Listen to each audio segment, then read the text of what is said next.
So this is Miss Jem Sombiliano, your PNL lecturer for tonight. So to all future registered nurses, no? So good evening sa inyong lahat po. Welcome sa ating Live PNLE class. The MG is really an autoimmune. It's an autoimmune. Okay? It's autoimmune, no? The etiology is autoimmune.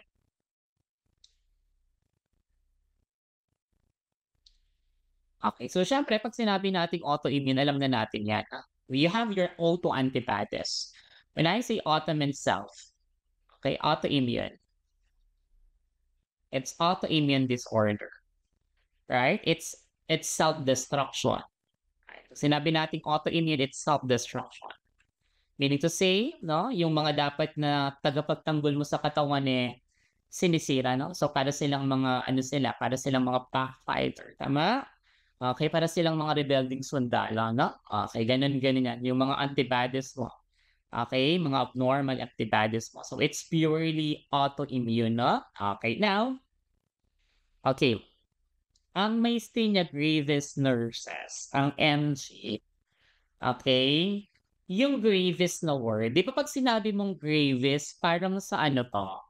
Parang sa OB, 'di ba? Pag sinabi mong gravis, parang gravid, no? Pag sinabi mong gravis, parang gravida. It comes from the word gravid, no? Parang sa buntes, mabigat. So, you know why? Kasi nga, ang history nito, okay, nung unang panahon, ano, si Ma'am Jam talaga, yes, kailangan naiintindihan natin yan. Bakit yan tinawag na gravis?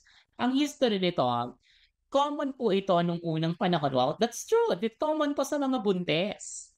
Yan yung history niyan. It says it common, no? Common. Common in pregnant. Yan ang reason bakit tinawag yan. But, syempre, we need to kailangan updated tayo. Pero, iyan, napatunayan na hindi yan totoo. Not proven. Okay, but it's in the history. Kaya siya tinawag siyempre nurses, kaya nga may mga evidence-based practice tayo, meron tayong research para of course, 'di ba, naiintindihan natin at ano yung mga updates natin. Now sa history yan, kasi nga from the word gravid, buntis yan, noon, common sa mga buntes. Pero napatunayan ngayon na hindi yan totoo, it's not proven na ito ay common sa mga buntes. Okay, so diyan nanggaling yung word na gravis. Ngayon saan naman nanggaling yung myasthenia? Yung Maya, it's from the word muscle, mayo. That's actually the ano, the May. It's meaning to say it's mayo. So when I say mayo, it's muscle. Diba? Parang sa ALS lang, no? And then when I say it's meaning to say absence or no. Diba? Yan ang sabi ni Ma'am Jack, it's absence or no. Right? And when I say stinia or stenos, or stenos, ang ibig sabihin niyan nurses is strength. So pag pinagsama-sama ko ito, ang ibig sabihin niyan, no muscle strength. That's the meaning of myasthenia gravis.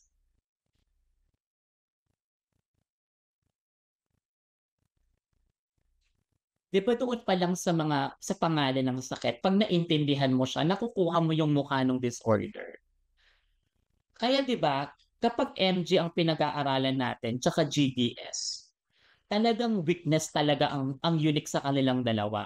Pero sinamahan natin ng ALS 'yan. There's still a weakness here kasi parehas silang tatlo respiratory failure. Pero yung hallmark ng ALS, kinuha natin dun sa pangalan and the hallmark is what? Muscle atrophy. 'Di ba? Dito natin. Ngayon kunin natin dito ngayon. 'Di ba? Kaya tinawag na Maya. Means it comes from the word myo means muscle. Ta means absence or no. Stenia or stenos means strength.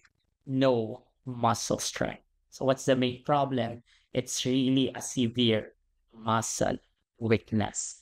Yan ang myasthenia gravis. It's a neuromuscular disorder. It's a problem in the neuromuscular junction. It's purely an autoimmune disorder. But then, of course, there are risk factors. There are risk factors no, na pwede nating ma-consider kapag ang pasyente ay merong thymoma. Thymoma means it's a tumor in the thymus gland. Okay, bakit Ma'am Jeff? Eh, of course, nurses, may relationship yan sa ating immune system. Right? Okay? Meron ng relationship sa ating immune system. Ang ating thymus gland ay kino-consider natin as secondary. Sila yung mga secondary immune system ng katawan natin. Your spleen, the lymphatic system, and even the thymus gland. Diyan nagpapahinog ang ating mga antibodies, ang ating mga white blood cells. Diyan din sila nagpapamature. So, it's more of immune problem talaga. That's why we have your thymoma. Maybe there is an overactivity of the immune system. The immune system is very active. That's why nagkakaroon ng autoimmunity. Right. So, ano pa, or maybe ang pasyente merong ganitong klase ng genetic materials. We have your HLA. Pag sinabi kong HLA, it's your human leukocyte antigen. No? It can be LHADR2 or LHADR3. So, it's human. Mga code nila yon, leukocyte antigen. So, meron silang ganyan. Okay, so it's really more of immune system. And this is common among young adult, okay? Young, and we also have your older adult, no? So 20 to 40 years old. This is due to overactive immune system.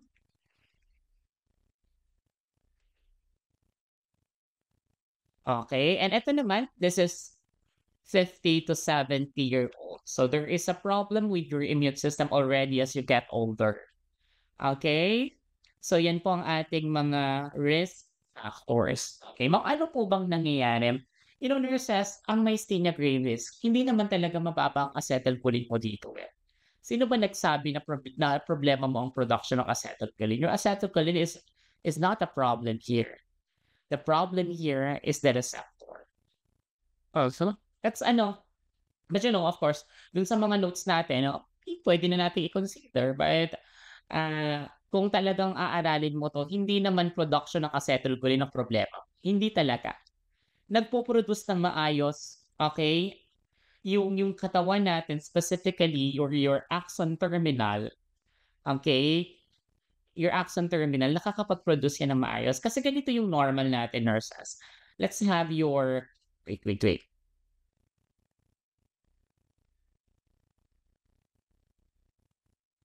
Okay. Kasi ganito yan, 'di ba? 'Di ba sabi natin, in myasthenia gravis, there is decreased acetylcholine. But, you know, hindi din naman talaga yun, eh, pero let's consider na rin, pero hindi talaga yun, eh. Yung basic mechanism kasi natin, 'di ba? Kasi normally ganito yan, this is your neurons. Parang buto lang ano, ayan. Parang buto, ano ba yan? Pasensyahan niyo na yung drawing ko, Okay. Kakainis. O ganito na lang. O ayan. Ayan, 'di ba yan yung nerves? Yan yung nerves natin, tama? Okay, tapos meron ka ditong yung axon mo nababalutan ng myelin sheath, 'no? Okay, so yan. Balutan ang myelin sheath, and this is your axon terminal. Okay, yan yung axon terminal natin. Okay, tapos eto yung muscle natin. Right. Okay. So yan yung muscle natin. Sa surface ng muscle natin, meron tayong mga receptor diyan. So we call it receptor kasi may nire-receive yan, no? Hindi yan tatawag receptor kung hindi yan na-receive. So it's like an outlet. Kumbaga para siyang saksakan. Kailangan mong saksakin yan, yung outlet na yan para what? Para gumana. So, gano'n din sa MG. Ang nangyayari dito, nurses, no? 'Di ba ang communication ng ating neurons, it's neurons to neurons, neurons dun sa organs, neurons dun sa muscle. So in myasthenia gravis, ang problem natin, yung connection ng neurons and the muscle, we call it neuromuscular junction. Yung area na ito, listen, yung area na ito, kung saan magmi-meet, actually hindi sila nagdidikit, but it's like a meeting place, no? Kung saan na yung space na ito, kung saan nagmi-meet ang neurons and muscle, we call it neuromuscular junction. Itong junction na ito. Ngayon, kapag nasa axon terminal na, okay, yung axon terminal natin will produce what? It will produce acetylcholine.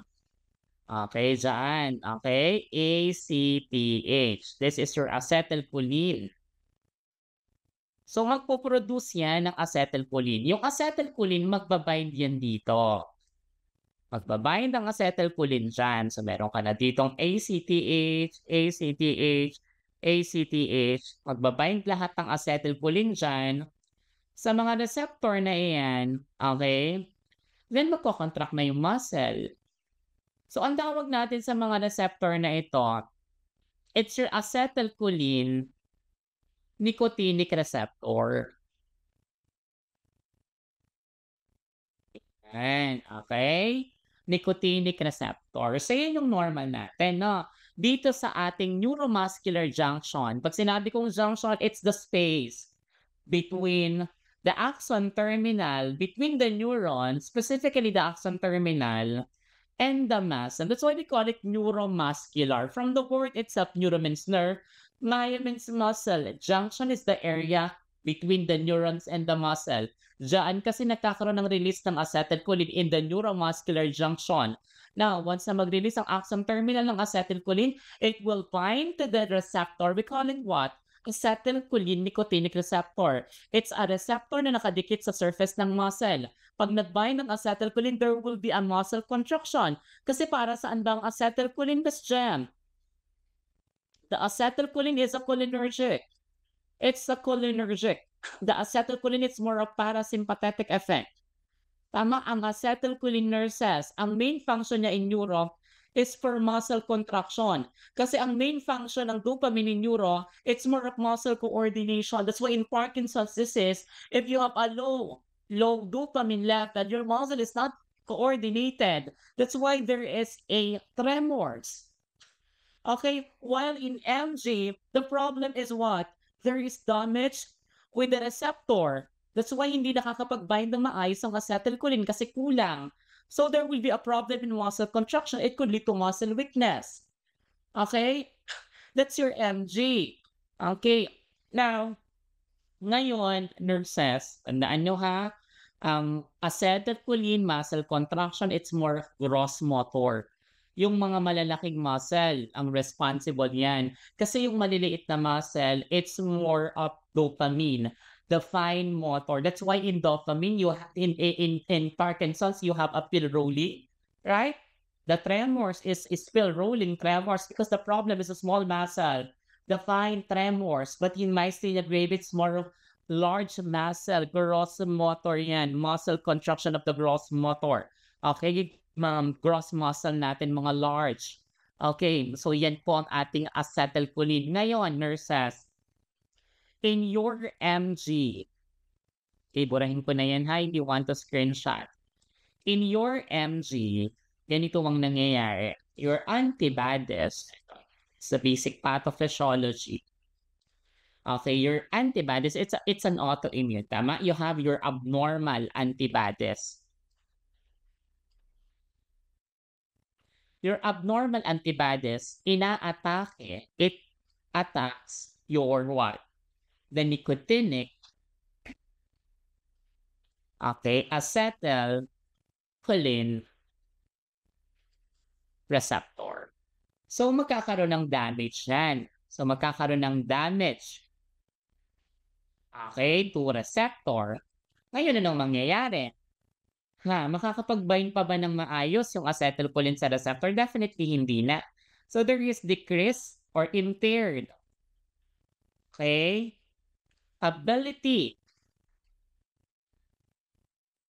of acetylcholine, okay, to bind to its receptor.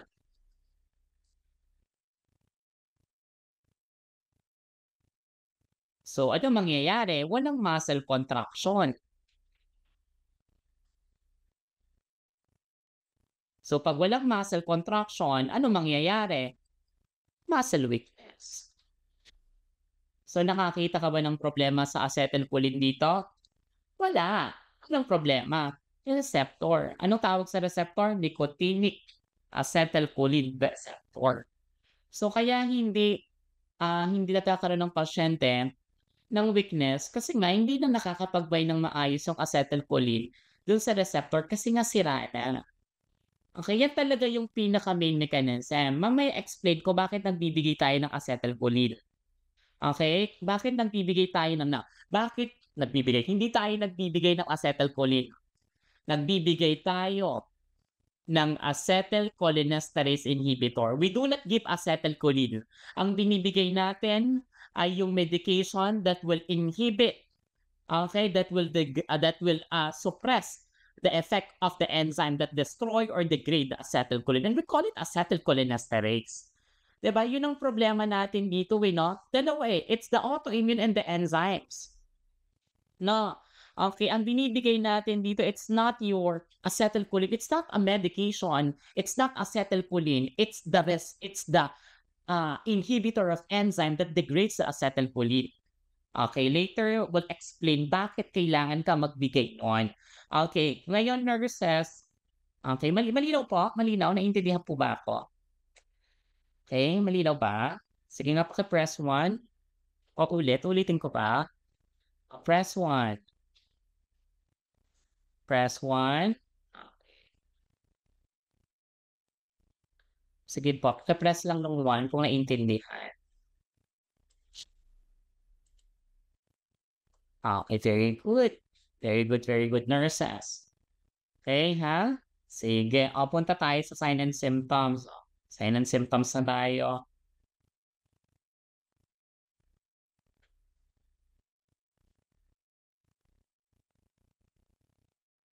Okay, sige. Sign and symptoms. So, ang problem natin dito, nurses. Okay, ang problem mo dyan,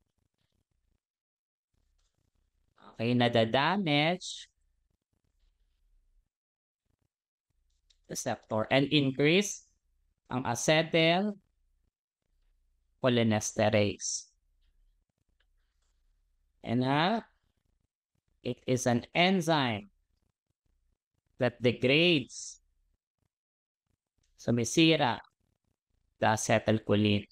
Okay?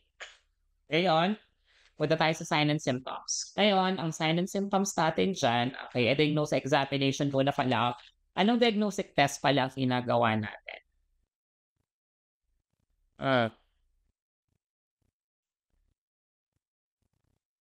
Okay, una,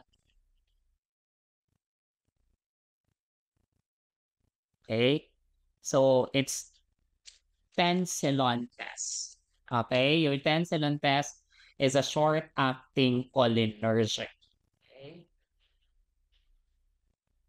It's a short-acting cholinergic or acetylcholine. Right. Okay, this is otherwise known as your endophronium or endophronium test. Okay, so paano po natin yung ginagawa? Nagbibigay po tayo ng 2 mg. That's the first dose. Okay, then yung second dose natin, 8 mg.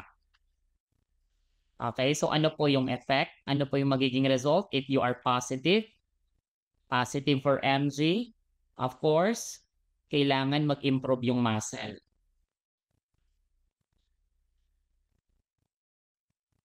Positive improvement of the muscle. For how many minutes? For 3 to 5 minutes. So, ibig sabihin, Ma'am Jem, nanggaling ang problema sa acetylcholine. Tama? Nanggaling ang problema sa acetylcholine kaya merong muscle weakness. Kaya nung binigyan ko ng short-acting acetylcholine or cholinergic, si pasyente nagkaroon ng improvement sa muscle. Okay, nagkaroon ng improvement doon sa muscle for about 3 to 5 minutes. Bakit 3 to 5 minutes lang? Eh, kasi nga short acting lang, tama. So, siyempre it's a short acting, so duration lang talaga ang effect niya. So, kasi nurses, bakit kailangan natin gawin ito? Marami kasi tayong reason 'pag nagkakaroon ng muscle weakness. It can be related to hypo-K. Tama, it can be related to electrolyte imbalance. So, for you to be able to identify the specific cause or reason why the patient is experiencing muscle weakness, you can do the tensilon. If the problem is really about the acetylcholine, the neurotransmitter that contraction of the muscle, when you need to say the muscle weakness is coming from the problem in the acetylcholine. Okay, so that's why we give a tensilon. It's a short acting. Okay, and every time you give an cholinergic meds, it's a cholinergic medicine because acetylcholine is a cholinergic. It's PNS, right? So every time you give a cholinergic meds at bedside, palagi ka namang laging may antidote dyan. Of course, we give anticholinergic because it's cholinergic. So we give atropine sulfate. No, palagi yan. Palagi kang merong antidote dyan. Even it's short acting. So that's the main natin, diagnosis examination. Now, ano pa yung pwede nating ibigay, Ma'am Jem? Pwede natin gawin to, we call it your ice pack test. Okay, nag-a-apply tayo ng ice dun sa eyelid. Dun sa eyelid. So, para masabi mo na, kasi 'di ba meron silang poses. So, ang magiging result niyan, okay, kung positive yan, positive what? Improvement, no? Dun sa doses. Okay? Positive improvement to doses. Okay? Positive improvement dun sa doses. And syempre, of course, EMG ulit. Okay? So, EMG is the most sensitive. So, makikita mo talaga decrease ang action potential.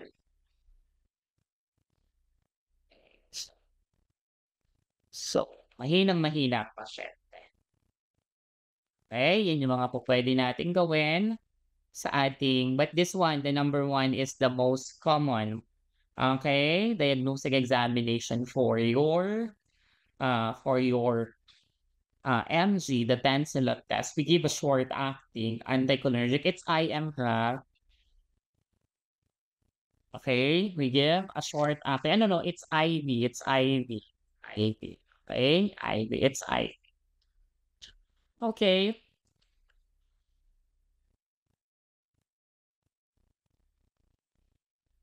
Okay, what are the signs and symptoms? Si MG yung tinatawag nating one. What are the signs and symptoms? Siya yung tinatawag nating descending paralysis. Siyempre, ang pinaka-hallmark niyan, there will be a muscle weakness yan. Talagang malalang muscle weakness yan. Ang number one talaga dyan will be your muscle weakness.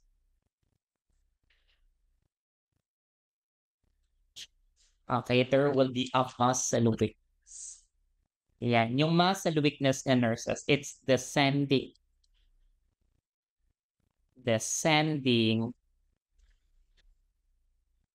paralysis. Pag sinabing descending, nanggagaling sa taas pababa, it's downward. It's like from head to toe. Nanggagaling muna sa mukha. Okay, it's downward. Okay, downward. It's like head to toe. Ganyan ang kanyang weakness. Kaya pag sinabing early sign, huwag mo isasagot paralysis. Huwag mo isasagot nurses yung muscle weakness of the limbs. Kasi hindi yun early. Ang early yung sa mukha muna. So basically, it's more of what? Ptosis. Yung eyelid muna. Okay? So si eyelid muna ang nagkakaroon ng weakness. Drooping of the eyelid. We call it what? Okay, ptosis. Drooping of eyelid. We call it what? Ptosis. Yan, yung eyelid or lid lock. Okay? So yan. Ano pa, Miss Ram? Ano pa? There will be double vision also. Diplopia. Okay, ano pa, Miss Ram? Ano pa? Ano pa? Because of what? This is due to what? Nasaan pa yung weakness, nurses? Eto, kompleto na 'to. Kompletong-kompleto na dito. Meron 'tong bulbar sign. Kanina sa ALS, kulang ng isang D. Meron tayong 3 Ds. Tama? Dysarthria, dysphagia, and diplopia. So, meron na tayong diplopia dito. Kasi mayroon na ring weakness ng extraocular muscle. Okay? And take note of this. Paki-note po ito. Kaya importante yung rest dito, yung balance activity and rest. Okay? Ang pasyente, nagwo-worsen yung weakness. Okay? Nagwo-worsen yan. Nagwo-worsen yung weakness nila every time na ang pasyente ay may ginagawa. Okay? Increase fatigue. Okay? Kapag ginagawa. Worsen with use. Okay? And nababawasan, improve with rest. Okay? Worsen with use, improve with the rest. So, napaka-importante ng balance activity and rest dito. And lastly, kung merong isang muscle weakness na nakakatakot dito, this is also your respiratory muscle weakness. Paralysis or weakness. This is due to what? Weakness of respiratory muscle, which is your diaphragm. So, yan po ang symptoms ng ating MG. Right? Okay. So, fatigue, worsen with use, and improve with rest. So, importante dito ang balance activity, no? So, i-avoid mo dito yung heavy activities. And we have your descending paralysis is downward from head to toe, the specific from face, bago bumaba yan sa ating lower extremities. Tinatamaan yung eyelid, we call it drooping of the eyelid, we call it ptosis. Okay, we also have diplopia. It's actually a part of the bulbar sign. Dysarthria, nangihina yung muscle natin to speak, nangihina ang muscle natin to lumunok. Okay, it's dysphagia, and nangihina yung muscle, extraocular muscle natin. That's why merong double vision. We call it diplopia. We call it bulbar sign. Okay, so kumpleto na tayo ng bulbar sign sa MG, pero kulang tayo ng isa with ALS. Okay, and definitely, kagaya ng ALS, parehas po silang merong respiratory, paralysis, and that's your priority. Yan pa rin ang ating magiging priority sa. Okay, so yan ang common denominator nila. Pare-parehas silang mamamatay sa respiratory failure or respiratory paralysis. Diba? Sige. You may now screenshot. Proceed tayo sa next. Okay, next natin, management. Screenshot if you want to screenshot this one. Okay, management tayo, nurses. We have your management. Okay, ano pong management natin, mga mom and sir? Ano pong pwede natin dito gawin dito? Siyempre, rest is very, very important. Okay? Okay. Rest is very important. Ano pa? Anong pwede natin gawin dito, nurses, sa pasyente to improve swallowing?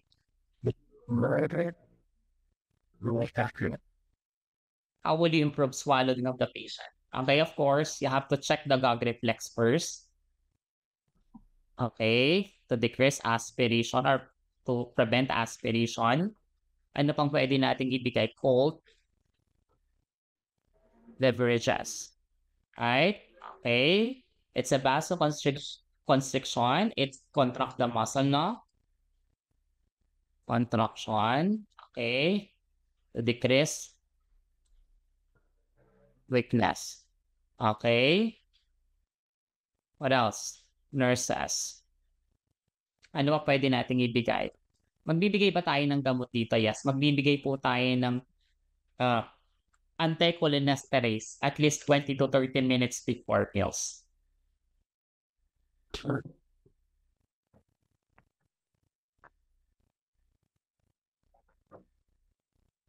Okay, 20 to 30 minutes before meals. Increase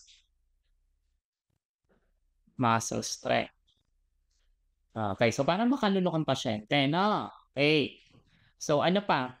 Ano pang dapat nating tandaan? You have to what? Of course, respiratory function pa rin tayo, no? Yan pa rin ang ating gagawin. Napaka-importante. So pwede mong i-hook si pasyente sa neck vent, mechanical ventilator. Okay? And you have to avoid triggers like infection. Okay? And heavy activities. Okay? Avoid natin yan, mga heavy activities. Okay? Rest to decrease fatigue and muscle weakness. Improve swallowing. Check the gag reflex to prevent aspiration. Cold beverages para mag-contract yung muscle natin for swallowing. Okay? To decrease weakness and to decrease aspiration also. And administer meds 20 to 30 minutes before meals to increase the muscle strength. Para may kakayahan na tayong lumunok, no? And respiratory function, iyan talaga priority natin dito. And avoid triggers like infection and heavy activities. Ms. Jam, ano po ang binibigay natin na medications? So ignore medications, we give what? We give what? Acetylcholinesterase. Acetylcholinesterase, or we call it acetylcholinesterase inhibitor, or we call it anticholinesterase. Okay. So pag nakita mo may anticholinesterase na, wag mo nang lagyan ng inhibitor. Ha? Okay, wag mo nang lagyan ng inhibitor. Pag nakita mo yung naka-mute ba ako? Ako ba? Or yung nagsasalita? Okay. Pag nakita mo yung anticholinesterase, wag mo nang lagyan ng inhibitor. Okay, it's automatic. It's it inhibit the enzyme that degrades sa acetylcholine. Okay? Pag nakita mo yung acetylcholinesterase, yan lalagyan mo ng inhibitor. Pero pag may wala na yung inhibitor. So, anong action nito? Ang action nito, to inhibit. Okay? The acetylcholinesterase. So, this is an enzyme that degrades the acetylcholine. Ma'am, okay, normal naman tayong merong normal naman tayong merong acetylcholinesterase, okay? Pero bakit, Ma'am Jem, kailangan nating i-inhibit yan? Yun kasi ang gusto natin. Kailangan nating padamihin yung availability ng acetylcholine para mas malaki ang chance na mag-bind siya doon sa natitirang receptor. Yun actually ang reason. Hindi dahil tayo ay nakukulangan. We need to give acetylcholinesterase to increase the availability of acetylcholine so that mas mataas yung chance, okay, pag mataas ang availability ng acetylcholine, malaki yung chance na magkaroon or mag-bind yung acetylcholine dun sa natitirang receptor. Kasi iilan na nga lang yung receptor, di ba? Kasi nga, sinira na ng ating antibodies. Yun po ang rationale, nurses. That's why we give acetylcholinesterase inhibitor. Okay? Ayaw natin munang ma-degrade yung acetylcholine para mas malaki ang chance na kumapit siya dun sa receptor. That's the reason. Okay? To increase the availability of acetylcholine. Okay? Para malaki ang chance. To increase the chance, no, na mag-bind. Okay? In what? The remaining dun sa natitirang mga receptors. Yun po yan. So kahit kukunti na lang yung receptor, Okay, na natitira kasi nga sinira ng iyong antibodies. At least malaki ang chance natin na kahit papaano meron pang magba-bind dun sa natitirang receptor kapag nag-increase yung availability ng acetylcholine. That's why we give acetylcholinesterase, okay, inhibitor. Okay, to inhibit the enzyme na sumisira sa acetylcholine. Okay? So yan po ang ating reason kung bakit tayo nagbibigay niyan.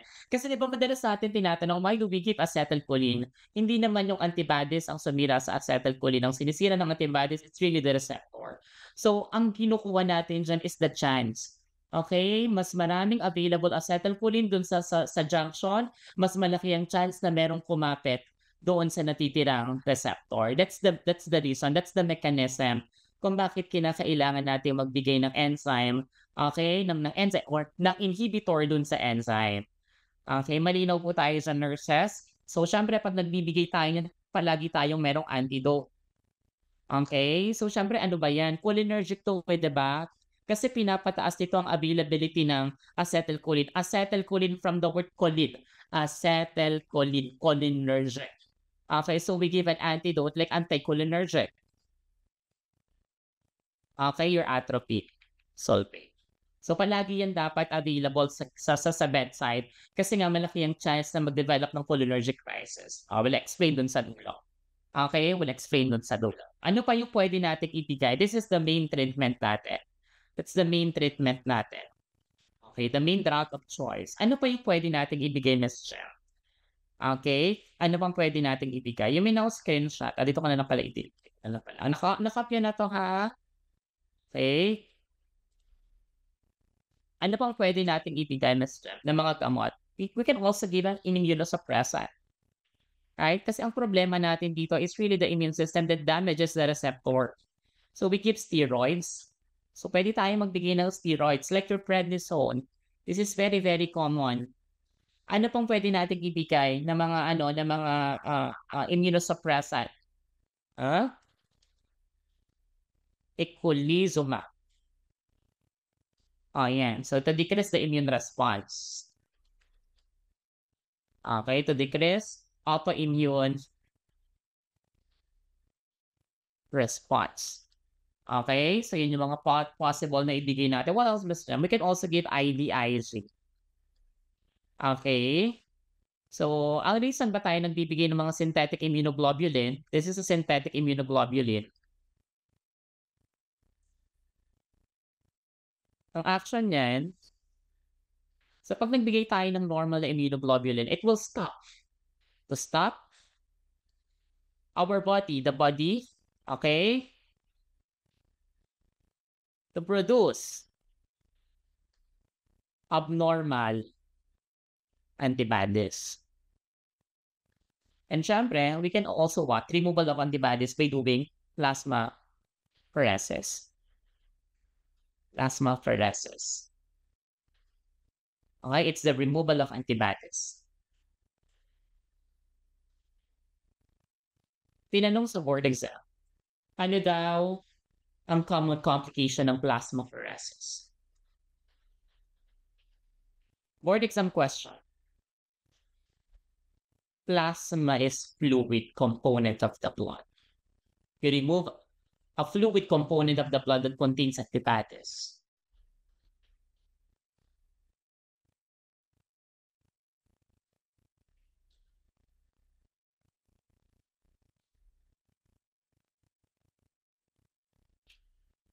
Plasma is a fluid component of the blood that contains immunoglobulin or antibodies. So when you do plasmapheresis, you remove fluids together with antibodies. So when you remove fluids, this will decrease the blood volume. Watch out for hypovolemia. So you have to watch out for hypotachycardia symptoms. Okay? And of course, may kinalaman ba ang thymus gland? Yes, thymectomy. So this is removal of the thymus gland. Di ba sabi ko thymoma? Pag meron kang tumor sa thymus gland, okay, nagkakaroon ng overactivity of the immune system. So, kaya pwede rin natin siyang tanggalin. 25% ng mga pasyenteng merong MG ay merong thymoma. Okay? So, yan po ang ating medications. And the drug of choice. Sige, nurses, naiintindihan po? O, paki-type 1, type 1, naiintindihan. Okay, paki-type 1 kung naiintindihan. Sige na. Ayan. O, 11, what taray.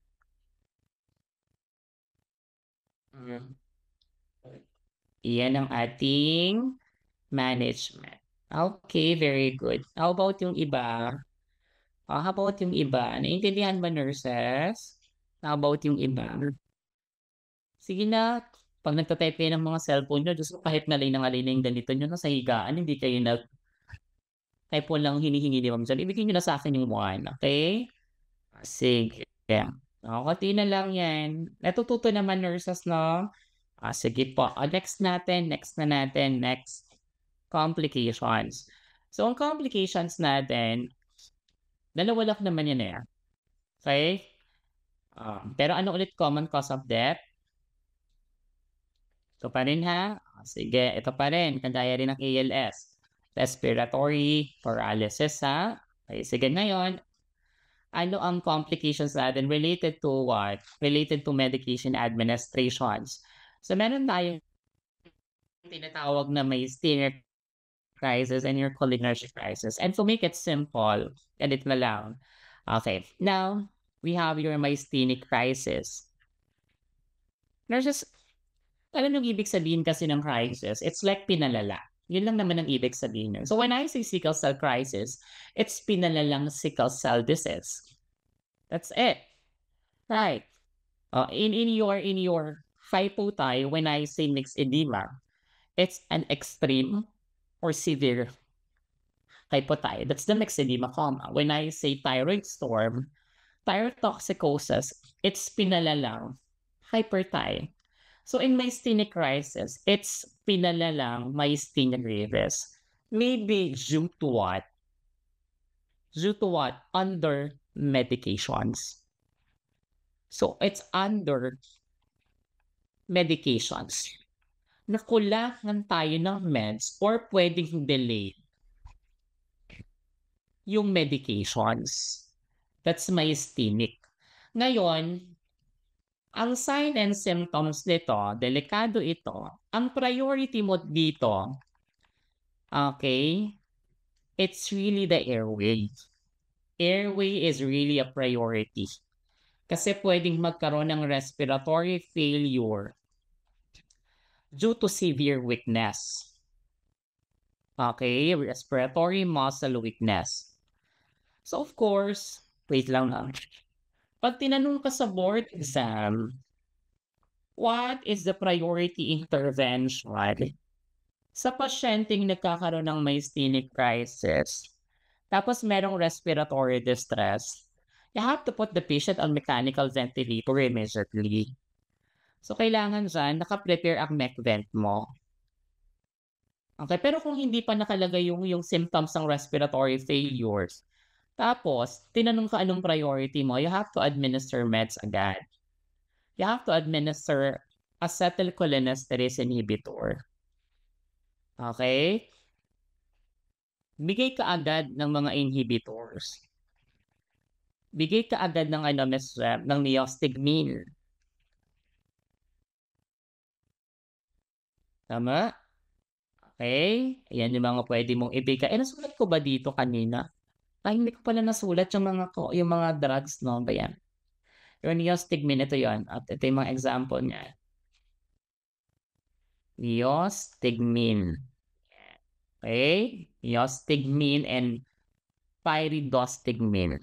Pyridostigmine. Okay, yan yung common na dalawa. This is your mestinon. Okay? Neostigmine and pyridostigmine. Yan yung gamot na common nating binibigay. Okay?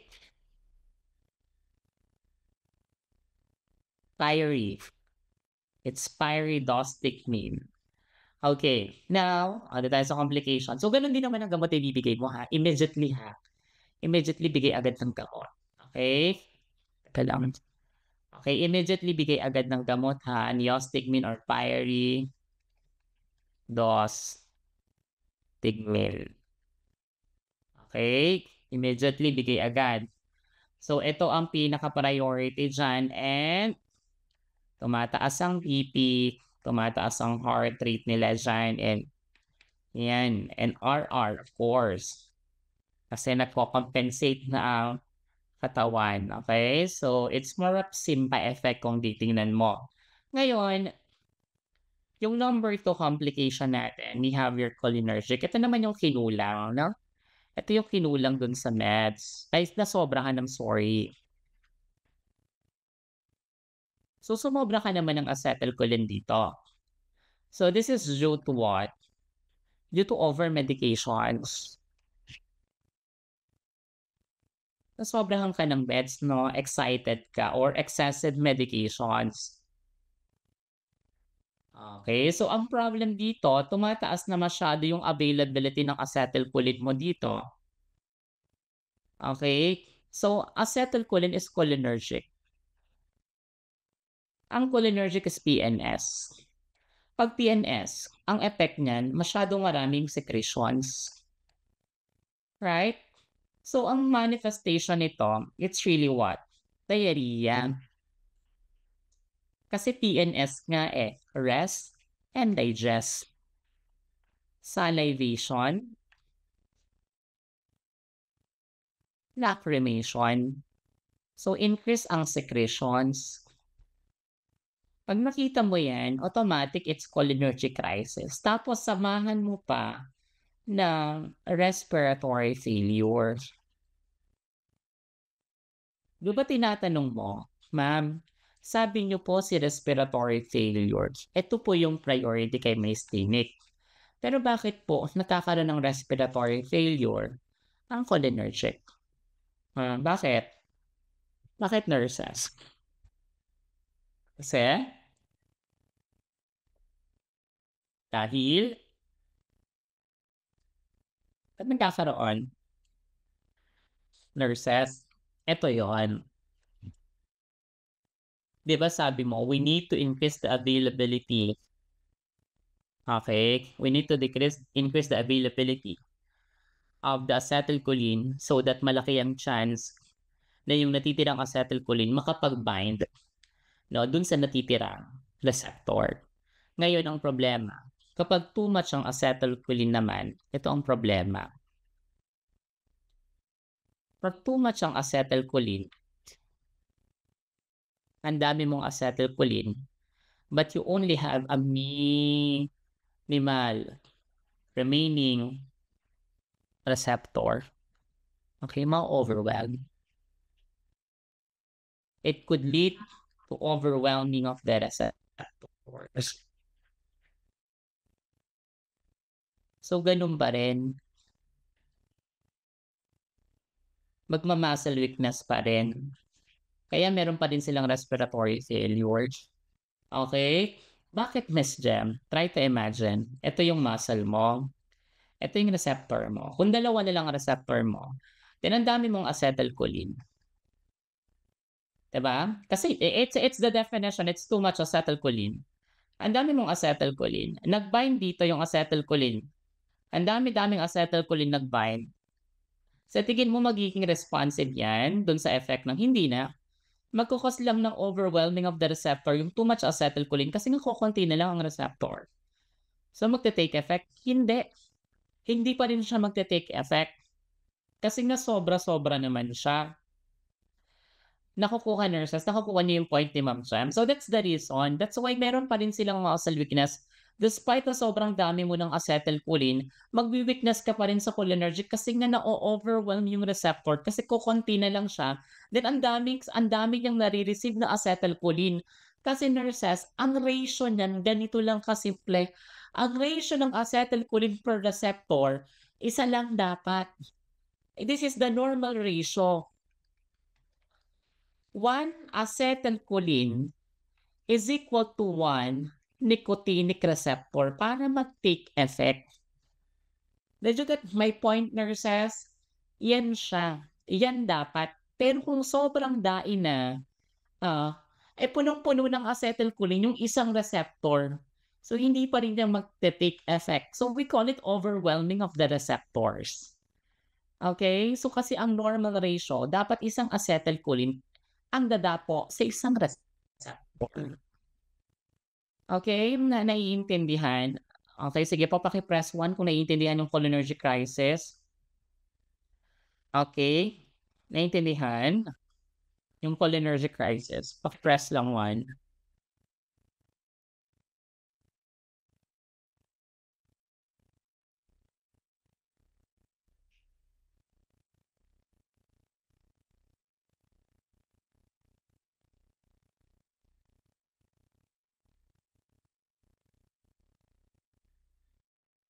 Okay.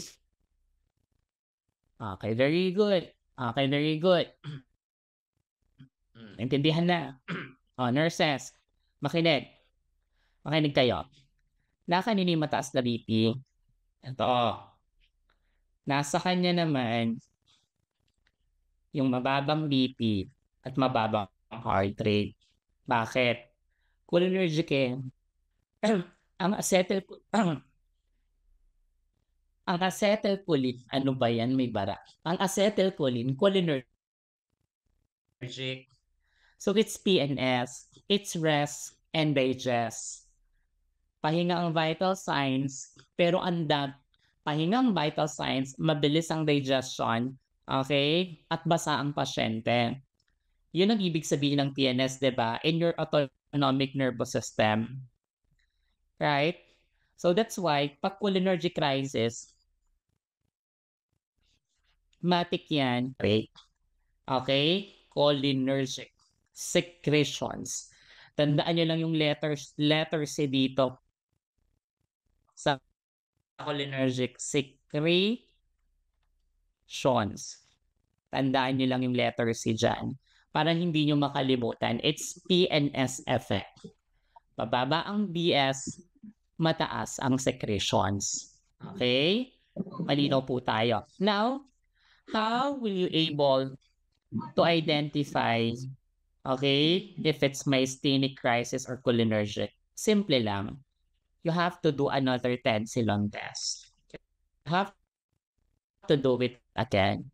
So in myasthenic crisis, since you are under-medicated, when you give tensilon, the result is increased muscle strength. So there will be improvement. Ngayon, in tensilon, when you administer a tensilon in cholinergic crisis, since you are over-medicated, instead of having increased muscle weakness, instead of improving muscle strength, it will decrease. It's no improvement. Right? Kasi when you give a tensilon, it's a short-acting eh. Right? It's a short-acting acetylcholine. When you give you increase the availability of acetylcholine, hindi mo na kailangan yan kasi so mag-decrease ang no improvement. Okay? Mag-worsen yung weakness, no improvement. But in myasthenic crisis, since you have under-medicated with acetylcholinesterase inhibitor, so there will be a muscle strength. There will be improvement in the muscle. Okay? Ng pasyente. So, uulitin mo lang to para ma-identify mo kung myasthenic or cholinergic crisis yan. Okay? Sige. Next. Your multiple sclerosis. Your multiple sclerosis. Ma'am, ano po ang multiple sclerosis?